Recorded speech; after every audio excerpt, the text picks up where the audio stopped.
तो वहीं मुख्यमंत्री योगी आदित्यनाथ की दिल्ली के चुनावी दंगल में एंट्री हो चुकी है। उनकी रैलियों का आगाज हो चुका है और विरोधियों पर उनके हमलावर तेवर का जिक्र एक बार फिर से होने लगा है। दरअसल चुनाव का वक्त आते ही योगी फैक्टर की चर्चा छिड़ जाती है, लेकिन ऐसा क्यों होता है, इसकी बुनियाद क्या है जिस पर बीजेपी की जीत की इमारत खड़ी हो जाती है, इस रिपोर्ट में आपको दिखाते हैं।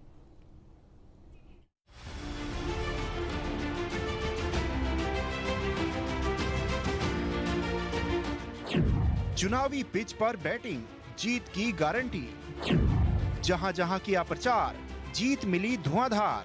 बांग्लादेशी घुसपैठियों की मदद से यहां पर इनके पार्षद और इनके पदाधिकारियों ने मिलकर के 2020 में किस निर्ममता के साथ दंगा करवाने का काम किया था।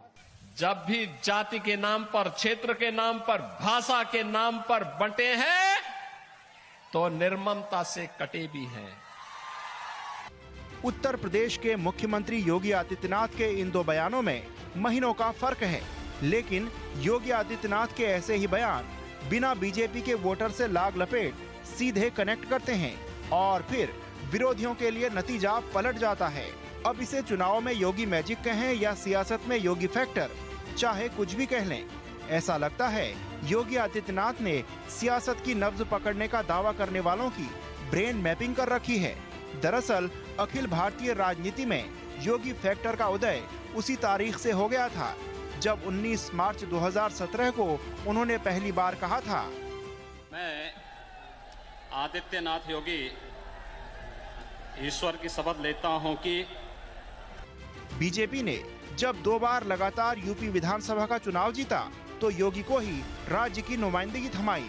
इन दोनों ही पारियों में योगी की पहले से ही मौजूद हिंदुत्व की छवि के साथ दंगाइयों की नकेल कसने और माफिया को मिट्टी में मिलाने की उनकी शपथ को हकीकत में तब्दील होता देखने के बाद सिर्फ बीजेपी के कोर वोटर्स ही नहीं बल्कि दूसरे वोटर्स को भी ब्रांड योगी में यकीन हो गया, क्योंकि इस ब्रांड को चुनावी जीत की भरोसेमंद वजह माना जाने लगा। और इसे यूं ही नहीं कहा जा रहा है बल्कि चुनावी जीत में योगी के स्ट्राइक रेट की ठोस दलील है। इसके बारे में भी बताएंगे।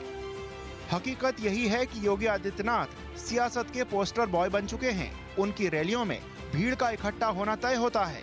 ये भीड़ खींची चली आती है और योगी के आह्वान को सुनती है।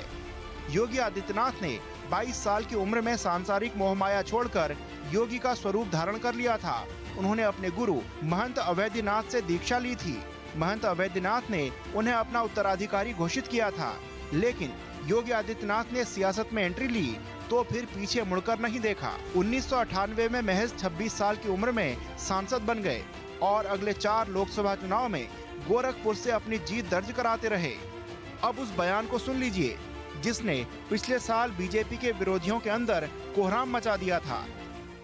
जब भी जाति के नाम पर, क्षेत्र के नाम पर, भाषा के नाम पर बंटे हैं तो निर्ममता से कटे भी हैं।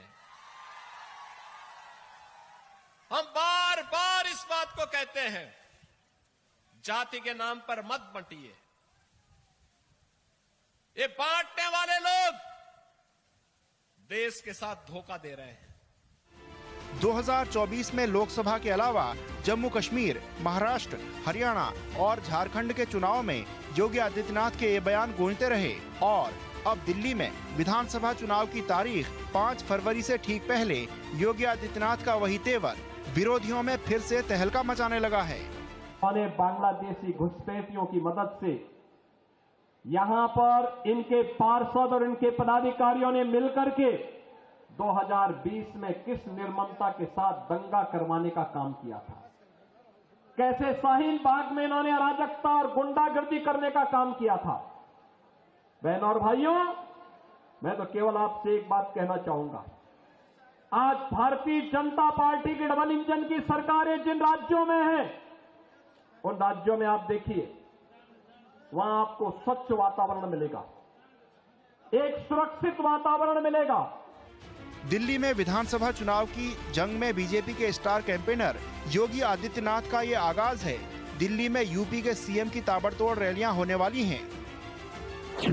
4 दिनों में दिल्ली के अलग अलग इलाकों में योगी आदित्यनाथ की 14 रैलियां आयोजित होने वाली हैं, जिनमें से 3 किराड़ी, जनकपुरी और करोल बाग में उनकी सभाएं हो चुकी हैं। और अब 28 जनवरी, 30 जनवरी और 1 फरवरी को दिल्ली की बाकी 11 विधानसभा सीटों पर चुनावी रैली करेंगे। योगी आदित्यनाथ की यही वो रैलियां हैं जो बाजी पलट सकती हैं। उन्होंने आम आदमी पार्टी को निशाने पर लेना शुरू कर दिया है। इन्होंने दिल्ली को क्या बना दिया है? जिस दिल्ली को विकास के नए नए प्रतिमान स्थापित करने चाहिए थे, वह दिल्ली आज बुनियादी सुविधाओं के लिए तरस रहा है।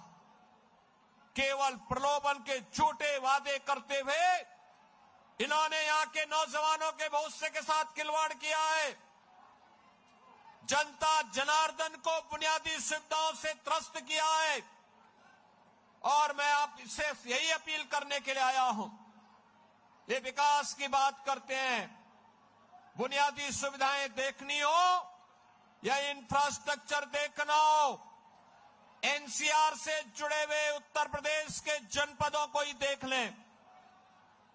गाजियाबाद हो या नोएडा, याद करिए ओखला औद्योगिक क्षेत्र दिल्ली में है, लेकिन वहां पिछले 10 वर्ष के अंदर कोई निवेश नहीं हुआ।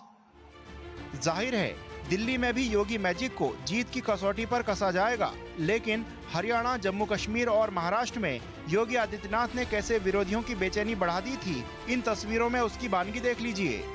ये पिछले साल का पोस्टर है जब बीजेपी को महाराष्ट्र में अप्रत्याशित जीत मिली थी।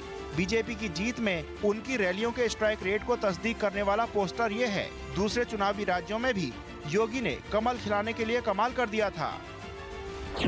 जम्मू कश्मीर में योगी ने 4 विधानसभा सीटों पर रैलियां की थी और चारों सीट पर बीजेपी के उम्मीदवारों को जीत नसीब हुई थी।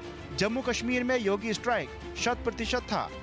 हरियाणा में योगी आदित्यनाथ ने 14 रैलियां की थी, जिनमें 9 सीट पर बीजेपी को जीत हासिल हुई थी, 5 सीट पर हार मिली थी। हरियाणा में योगी का स्ट्राइक रेट 64% था। महाराष्ट्र में योगी आदित्यनाथ ने 18 सीटों पर प्रचार किया था। बीजेपी के खाते में इनमें से 17 सीट आई थी, 1 सीट पर हार मिली थी। योगी का स्ट्राइक रेट 95% था। 2024 में यूपी में हुए उपचुनाव की तस्वीर देखिए। उपचुनाव के दौरान योगी ने 9 सीट पर रैलियों को संबोधित किया था, जिनमें से 7 सीट पर बीजेपी को जीत हासिल हुई थी, जबकि 2 सीट पर बीजेपी को मात मिली थी। इस लिहाज से यूपी उपचुनाव में योगी की स्ट्राइक रेट 78% थी। ये तय है कि योगी आदित्यनाथ चुनावी नारा गढ़ने और नैरेटिव सेट करने में माहिर हैं और अब ये भी साबित हो चुका है कि सिर्फ यूपी और लोकसभा चुनाव ही नहीं, बल्कि चुनाव का स्थान और मिजाज कुछ भी हो, योगी का पोल नैरेटिव बीजेपी की जीत की बुनियाद बन चुका है। Team news state.